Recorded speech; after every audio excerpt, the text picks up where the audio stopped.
कुर्बानी के जानवर की उम्रें क्या हैं? नंबर 1, बकरा और बकरी ये मुकम्मल 1 साल के होने ज़रूरी हैं। अगर 1 साल में 1 दिन भी या 1 घंटा भी कम रहा तो इनकी कुर्बानी दुरुस्त नहीं होगी।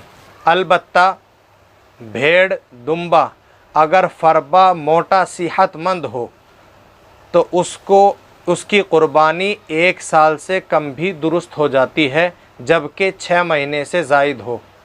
नंबर 2, अगर भेड़ अच्छी तंदुरुस्त हो और देखने में मोटी और फरबा लगती हो तो वो 6 महीने की भी हो, उसकी कुर्बानी दुरुस्त हो जाती है। नंबर 3, बड़े जानवर भैंस, भैंसा, गाय, बैल इनका 2 साल का होना ज़रूरी है। अगर 2 साल से कम 1 दिन भी कम हो या 1 घंटा भी कम हो तो इनकी भी कुर्बानी दुरुस्त नहीं होगी। अलबत्ता ऊँट 5 साल का होना शर्त है। 5 साल से कम के ऊँट की कुर्बानी दुरुस्त नहीं होगी।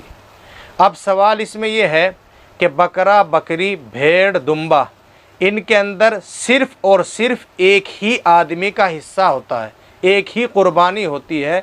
यानी आदमी ये सोचने लगे कि बकरे में 2 आदमियों की नियत कर ली जाए, 3 की नियत कर ली जाए, पूरे घर की नियत कर ली जाए, ऐसा नहीं, बल्कि बकरा, बकरी, भेड़ और दुम्बा ये एक आदमी की तरफ से एक ही कुर्बानी होती है, एक ही आदमी की तरफ से इसकी कुर्बानी की जाएगी। दूसरी चीज़ ये है, बड़ा जानवर है, भैंस है, भैंसा है, बैल है, गाय है, इसमें 7 आदमी शरीक हो सकते हैं, 7 आदमी इसमें हिस्सा ले सकते हैं। इसी तरह ऊँट है, उसमें भी 7 आदमी शरीक हो सकते हैं, 7 आदमी हिस्सा ले सकते हैं।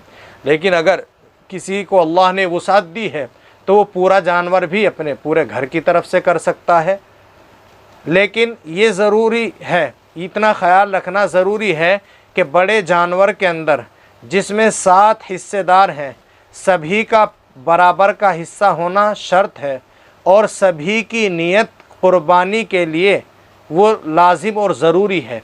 अगर उन 7 शुरका में से किसी एक की भी नियत गोश्त खाने की हुई या किसी एक की भी नियत ये हुई कि मैं अपने हिस्से के गोश्त को फ़रोख्त कर दूंगा, उसके गोश्त की दुकान हो, अब उसने हिस्सा ले लिया और नियत ये कर ली कि मैं ये हिस्सा लेकर अपने हिस्से का गोश्त दुकान पर बेच दूंगा, तो किसी की भी कुर्बानी 7 में से दुरुस्त नहीं होगी, सबकी कुर्बानी बातिल हो जाएगी।